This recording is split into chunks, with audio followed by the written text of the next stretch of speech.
عزتمندو که سړی وګوري نو چې څومره د انسان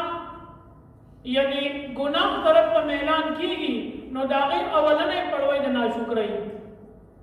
که پرس که صحت الله چاله ورکړي د صحت ناشکري ده کمال حال الله چاله ورکړي د دې ناشکري ده موږ ته د خپل قیمت پته نشته چې موږ څومره قیمتي مخلوق یو څومره قیمتي مخلوق په مخ د ځمکه الله تبارک وتعالی انسان اشرف المخلوقات پیدا کړي دومره قیمتي مخلوق یو او شیخ ادریس یو واقع ذکر کوي فرمایي یو سړی د ما سره میلاو شو مالدار سړی و ما ته تاسو کو چې الګ پلان کې څنګه یې چیرې خیمه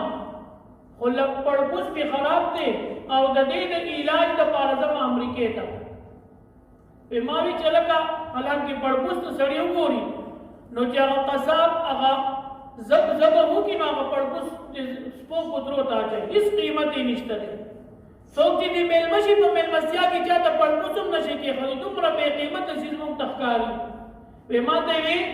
چې امریکا کې یو ډاکټر دی نو هغه ما ته وویل چې یاره ستا دا پړپوس دا به زه تا ته دلته بدل کړم خو اول 2.5 کروڑ روپۍ جمع کړه پاکستان په هغه وخت کې ډېره مخکینۍ واقعه ده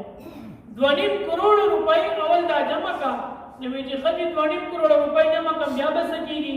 وایي بیا به ګورو چې که چېرې څوک داسې اکسیډنټ وکړي یا څوک داسې مریم په خپل مرګ په وخت کې هغه وصیت وکړي چېرې زما دا پړپوس چاله ورکړه او بیا د هغه د وینې د ګروپ ستا د وینې د ګروپ سره برابري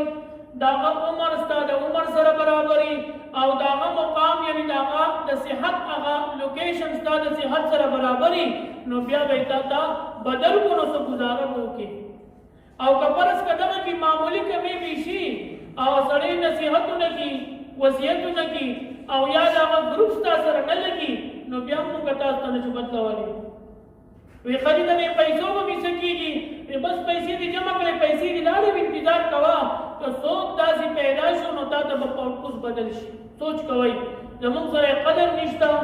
موږ ته سپک شي ښکاري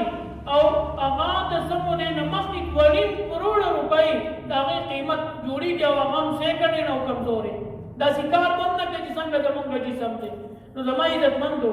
زموږ دا جسم الله تبارک وتعالی ډېر لوی نعمت موږ له راکړی خو افسوس دا چې موږ د الله د نعمت ناشکري کوو د الله د نعمت قدر نه ادا